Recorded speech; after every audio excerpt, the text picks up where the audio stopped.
Hi, I'm Jonny, not James Bond. And even though we're in Office 007, we don't have a license to kill, thankfully. Although that doesn't mean we don't have a license to thrill, entertain, or even educate. And that's the best license, especially for podcasting. Money Matters is a podcast brought to you by me and by Money Support Group. And it looks at financial hardship and personal hardship, as well as ways to counteract those difficult life moments. If you want to find out a bit more about Money Support Group, then there should be a little bit of information in the description and maybe a link to a website that you can click on. As far as I'm concerned, leading this podcast, I'd love you to like, comment and subscribe. It would mean a lot to me, and also Money Support Group and the team that supports me with Money Matters.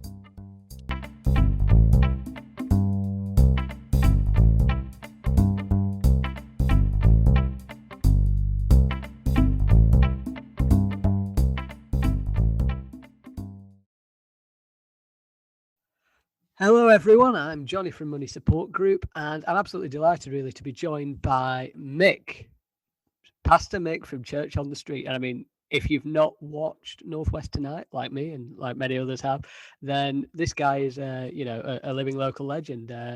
Hello, how are you feeling today, Mick? How are you doing? Good, thanks. I don't know if I'm a legend, but I'm feeling good. Thank you anyway. Yeah. I have to say that to everyone that comes on, Mick. It's just to make them feel good. Say that to all the boys. Yeah. No, on a serious level, Mick, not everyone will have watched Northwest Tonight. Not everyone will be aware of local news. Coronavirus pandemic, everyone's at 6s and 7s, really. So it's just a broad overview. Can you tell everyone a little bit about yourself and what Church on the Street does? Okay, so I'm a ordained minister. So of a Christian. So I'm a Christian minister, and Church on the Street is the ministry that I set up with two friends of mine. And what we do is we look where poverty is and social justice issues, and we stand in them positions. So Church on the Street stands where people are going hungry. It stands where people are in debt. It stands where people can't afford for the funerals. It stands in many, many different areas of education. So we don't look at poverty as not having money. We look at poverty as unequal access. So my definition of poverty is that if somebody doesn't have the same access as everybody else, then they're poor, whether that's education or whether that's within the finances, whether that's within whatever it is. So that's how we look at it. So we'll tackle poverty sort of head on. So an example may be if we're giving somebody food parcels and they're from the addicted community, then it's not as good an idea as saying that. So what we'll do is we'll give them the food parcels, but we also have recovery groups. And so we give people an out, and they don't all take it, but a lot do. So we get people from street level opiate use, and they get clean and they become abstinent and they get a better life. So we're building a community that swaps the community that they were living in into a new community. And that's what we do. That's kind of how we work. So the same would be with the debt. So if I'm just giving people food, but I'm not helping them with the debt, I'm not really helping them, just helping them to stay where they are. So that's what we'll do. We'll pull people in. So it's about lifting them. It's about being able to lift people out of the position so that they can help themselves. So giving them the opportunities. Yeah. No, that's really well put, actually. And it's really interesting how you talk about different forms of poverty and it not being necessarily a one-size-fits-all kind of thing. That is really fascinating. A really good overview, actually, of what you do on many levels. So just to take you back a bit then, what inspired you at the start to form Church on the Street? What was the main inspiration behind it? Well, so I'm a recovering drug addict and alcoholic. I suffered from sexual abuse, trauma. All my life, I couldn't manage my own life. So I've been exceptionally rich I mean, ridiculously, filthily wealthy 3 or 4 times, and I've been street homeless 4 or 5 times. So you can see the endeavours. I've been in psychiatric units, been very poorly from using opiates and crack, mainly crack cocaine. And I had what I would call a spiritual awakening, and I had a transformation of my life, which took me from, my job was I used to have to hurt people for a living. That's what I did for my job. I used to get paid to take things from people and collect debts and things like that. And that is gone. And so the inspiration for it was when I had this, what I could only call an awakening for me, then my life started to change, and I started to look at how I could sort of serve. So the faith that I adopted or gripped hold of with both hands was that freedom for me, and my addiction came from service to others, and it certainly did. And within that, my life's been completely transformed and changed, and it's been quite remarkable. It's been quite amazing journey, to be honest with you. It still is, it still is. So yeah. Oh no, that and kudos there for opening up in such a manner. I think that you touch on actually suffering yourself as well, but also I suppose on the other hand, you said that you used to go to hurt people to who were in debt in some other ways. I mean, there must be so much more satisfaction from that level, being on the other side of it and actually helping out those people instead of chasing them for these specific things. It must feel like so much better for you personally, certainly within yourself anyway. You must feel a lot better about that. Yeah, I think do you know what, I never thought about it until you said it about I was collecting debts, hurting people, and now helping people out of debt. I've never thought about it like that. I've always thought about it of like around addiction in my own thinking. But till you've mentioned it now, it is, yeah, it's bizarre. Yeah, I never thought about it that way. But I guess that's what we're trying to do. Yeah, No, it's a brilliant it's a brilliant thing to be able to turn that on its head, really, and use it in a positive way. As well as, of course, you've talked about your own personal troubles, but again, brilliant again to flip those on their head and use them for the greater good. I think it's fantastic and a real inspiration to anyone going through, any similar problems themselves. That you've actually not only turned them on the head, but you're now using that as a strength to help others in those difficult situations, and I've got massive respect for that. So this might be quite a difficult one then, because I imagine you've met so many people, you've helped out so many people over your time on Church on the Street, but is there one in particular, one situation which you think ranks above them all? What's your best achievement while you've been running Church on the Street, if there is one? I think there was probably one just before, but doing the same kind of work as I was setting it up, and it was an honour. So I met a man, and he was an alcoholic, and he was dying. He didn't want to die in hospital. He wanted to die at home. And the hospital told me that if they took him home, he'd die in a lot of pain. And it's better that he stayed in hospital, but he wouldn't. He didn't want to. He was trying to get out of bed. And he begged me to take him home to help him to die. He wanted to be at home. So I did. So I took him home and I looked after him for 3 days. And, he kind of, he couldn't drink, because if you know anything about alcoholism, he come to the end of his life, he was bloated up, but he still wanted the taste of it. So I was pouring cider and putting it on his lips so he could just taste it. And I was looking after him, and we're changing him, cleaning him and washing him. And he said to me, "You believe in that God thing, Mick, don't you?" And I said, "Yeah, I do." And he didn't. And I never said no more. And we just carried on for 3 days. And the second day, he sort of told me about all the bad things that happened in his life, And he told me about how his children hated him, how he hadn't seen him for years, how his ex-wife wouldn't let him see the kids when they were growing up. He told me about his parents. And I just kept looking after him and talking to him and listening to him. And then on the last day, he said, it weren't them, mate, were it?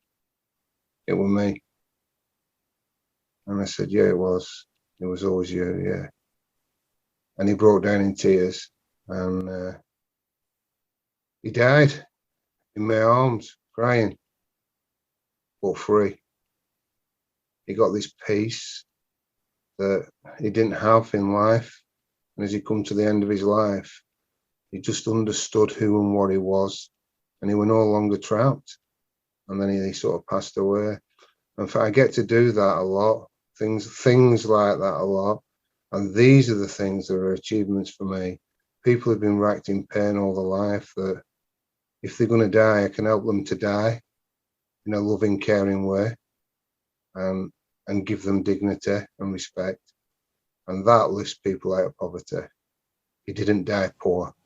He died rich and not alone. So, yeah. No, I mean, to find self-realization at the 11th hour, I suppose, in many ways, is it's cathartic. It's overwhelmingly emotional, and I can see why you've ranked that as the highest, because again, this man's had so many troubles, and you're absolutely spot on in that particular instance.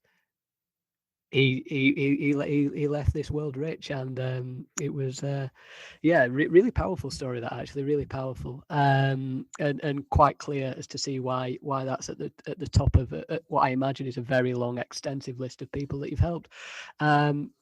I think, actually, just as a tag question there, we were talking about this before, actually, and it's a question that I didn't have planned, but I had in the back of my head. You said there that he wasn't into religion, so to speak. He wasn't a Christian when you met him, but you spoke to him anyway. And one of the questions that actually one of our colleagues was thinking about was how many non-Christian members have you helped in particular? And straight away, obviously, this is one of them. But I was just wondering what the uptake is, because, of course, Mick, you're obviously a Christian organisation, but that's not exclusive, is it? It's inclusive to all kinds of different people. It's inclusive to all. Most people that I'm involved with are not Christians. So I say it's really simple. So we've got the notion of God. So the notion of God is honesty, unselfishness, and love, and purity. And if you believe them four things are a better way of life, then you believe in Jesus. You just choose to call it something else. And them four things are a better way. And if I said, come and follow me and live by these four rules, you'd be a fool not to come along. And that's all I do. I'm not telling people to believe in a man with long hair and sandals on with a big beard. I'm saying Jesus is these four things, and your life will get better, and your life will change. You will come out of debt. You will come out of poverty if you understand these four things, and I'm going to tell you about. And I don't mind if you call it Dave, to be honest with you. I just mind that there's a new way, and there's a better way, and there's a loving way that you can embrace and adopt with both hands. And that's kind of how I would evangelize. I'm not telling you what I think you should believe in. I'm going to tell you something that's real and true, and it's up to you what you do with that. It's not my job to convert anybody. It's my job to love and show compassion. I leave that to God. I'll leave all that to God. So. No, it's really well put, actually. The power of symbols, the power of as you say, it could be any person in particular. It's not the name necessarily that's important, but the foundations of that name, the symbol, what it actually means, across the board. And as you say, if you want to call it Dave, if you want to call it Barry or Sandra, it doesn't really matter too much, but you follow the principles and the ideology behind that, and you'll become a better person for it. Just to touch on these other questions, I mean, we're gonna come on to debt just at the end, in terms of a bit more specifics on that. But I think it's a really good question, actually. You've touched on how you've had struggles with addictions in the past, and how you've overcome those now is remarkable. But in those early stages, what advice would you give to someone who is struggling with an addiction in particular? Is there anything that you've learned in those early stages that could be important to tell others? I think, yeah. So in the how you feel when you're all agitated, violent, angry, aggressive, lost, blaming everybody else, so full of self-pity, which you will be, all emotional, all wrapped up in, twisted inside almost. You won't stay feeling like that forever. That feeling will pass, and you've to get through that without using. So you've got to do it sometimes minute at a time. My advice would also to be to kind of, so my faith in Jesus, as I described it to you, is what got me through. My advice would be that for somebody that has no faith, to get some, because people are always going to let you down. 3 o'clock in the morning, you're ringing people up. No one's going to answer the phone. You know, there's guys ringing Samaritans, and there's waiting lists for Samaritans they can't get through at times and things like that. If there's something else that you can speak to, then that's what you need. And that's, even if you don't believe in it, do it anyway. Even if you're talking to yourself, do it anyway. You know, it's by practicing those kind of principles that I sort of got through. And it was very, very, very painful. It's like, the only way I can describe it when you come off drugs and alcohol after years and years is, it's like having something ripped physically out of your stomach. It's horrendous. I can't describe it any other way.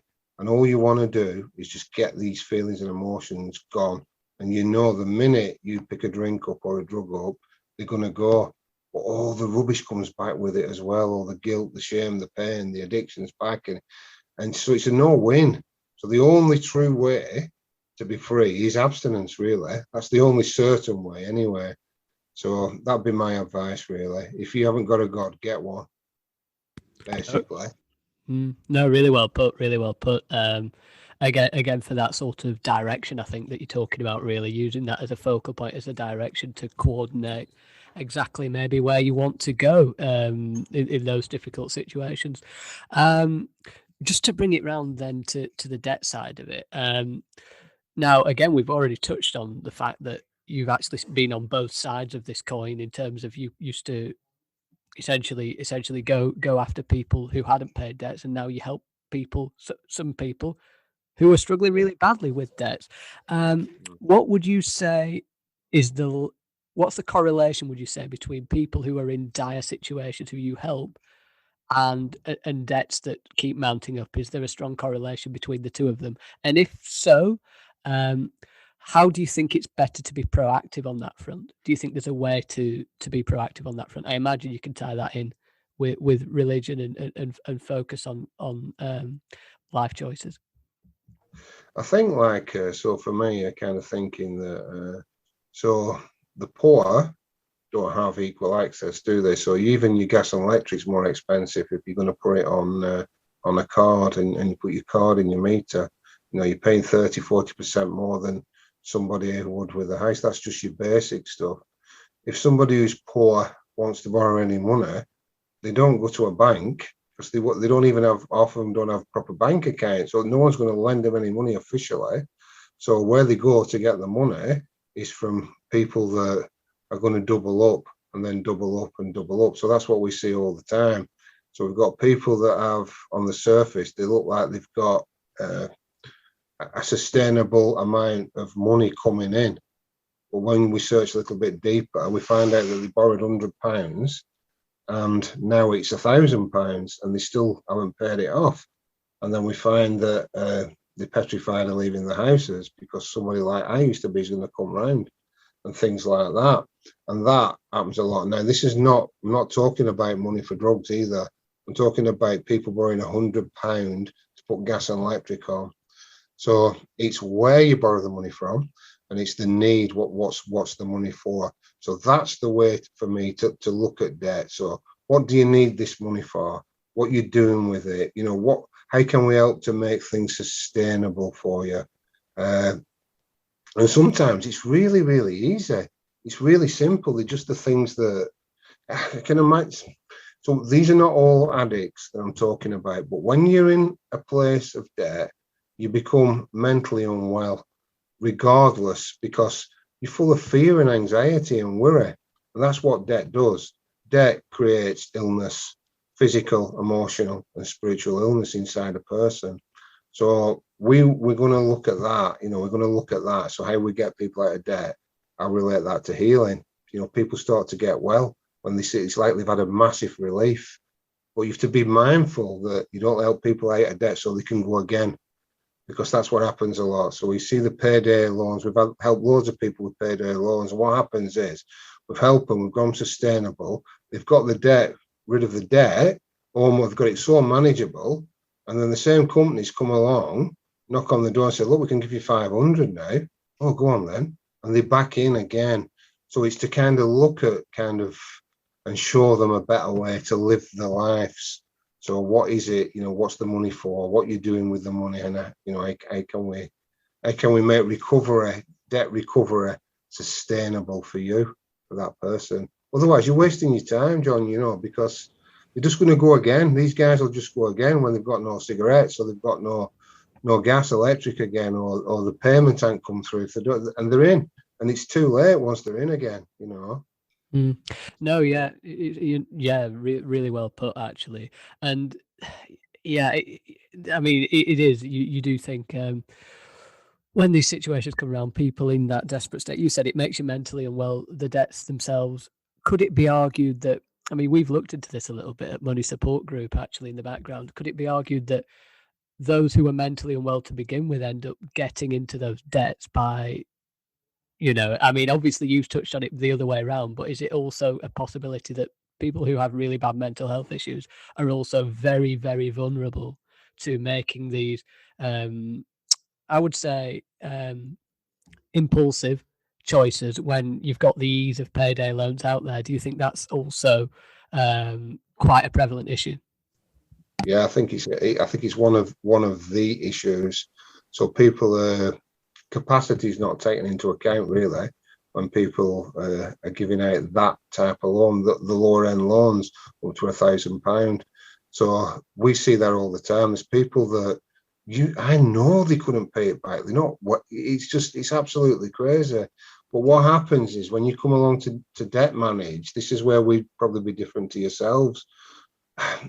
We know the information about the people. So it's how much do you spend on weed?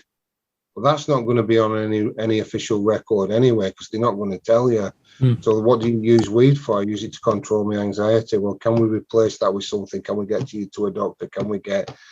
So what happens is there's things that money's being spent on that they're not going to tell you in a debt management plan, but they're going to tell us. And then we need to look at that and offer an alternative, because that's how their coping strategies and their mechanisms and also the things that take them back into debt. So when companies are coming along and debt managing, they don't take that into account, and that's why there's a lot of failure. It fails over and over and over again. If you take the real truth into account, then you can offer alternatives and you can still manage the debt in a far more effective way. No, absolutely. And I think the one thing that sort of came out from that is, of course, like at Money Support Group, we don't judge anyone's situation at all. We're very much we very much try and help people to the best of our abilities. But you've touched on something really there that's I think stands you out really as well in what you do, is that there are no boundaries in what someone can say. And now I like to think as well at Money Support Group, we offer a really good, our best, we offer our best solutions as and where possible. But with you specifically, you've touched on it there. You've brought up the usage of weed. You've brought up the idea you're getting rid of all the taboos. And from your perspective personally, from your service, you are offering a genuine, this isn't a corporation kind of feel. This is a one-to-one human interaction level playing field. And you're just trying to be as open and inclusive as possible, I suppose. Yeah, so we believe that it's all relational. So it's that relationship and that trust, and allowing people to be as honest as they possibly can, and saying we're not going to chuck you aside because you don't meet the criteria. We're gonna find a way to help you, one way or another. We're gonna kind of get people to support you the best that we can. I mean, we're not experts in debt management, you know what I mean? We're not, but we do what we can, you know what I mean? And sometimes that might mean, for example, so this will be the things that we'll be doing as our new building opens up. We'll be doing, haircuts for children. So if you're on a minimum income and you've got 3-4 kids, and it's haircut time once every 3 months or whatever it is, that's a lot of money out of your benefits. And so what we'll do is that them haircuts will be free, and blah blah blah. So it helps people to manage the money better, and it helps the money to spread further. So long as they're engaging with us, we can help them to find a way forward if they want to, and if they don't, that's all right as well. That's okay as well. I'm not saying you have to do A, B, C, D, or else I'm not going to give you a food parcel. But what I'm going to do is I'm going to offer you a way out that works. And if you don't take it, you don't take it. That's fine. That's fair enough. You touched on it there. Actually, talk about your new plans. I think it's appropriate. What you intended to do in the coming months. So we have so we call it a community hub, but it's our church. So our church is built on the foundation of building relationships with people. That's why it's called a community hub. So within that community hub, there'll be debt management facilities, there'll be counselling facilities for people with mental health, there'll be medical facilities, because believe it or not, a lot of the guys from the poorer communities, they don't go to the doctors or the hospital because they can't be bothered, or they're too ill or the thing, but they come to us for food so they can access healthcare there. We have showers in there because it's not just for the homeless guys. What happens is people don't have gas and electric, so they can't have a hot shower. So they can come and use the showers at our place. We'll have a kitchen in there, providing food, and we have our recovery meetings in there. So and I can go on and on and on. So basically, it's a place where poverty can be tackled head on, right there, right then. No, that was really well put, and personally, I'm excited to see how that goes. And I think that was really fascinating. Actually, the whole interview, really, you know, not only giving an insight into the perils of what you had been through, but also showing how you've use that to your advantage, and just seeing what you're doing now. As I say, I was fortunate enough to see on Northwest tonight. I thought it was great what you were doing, and now just to speak to you in person, I feel like it's been a privilege from my point of view. I've learnt a lot, and it's been a really, really fascinating discussion from my end. And I think I speak on behalf of everyone at Money Support Group in saying, well, we wish you absolutely the best in the future, and I'm sure we'll speak again in the future, Mick. Thanks for talking to us. Thank you, Jonny. You take care. Thank you. Thank you. Bye.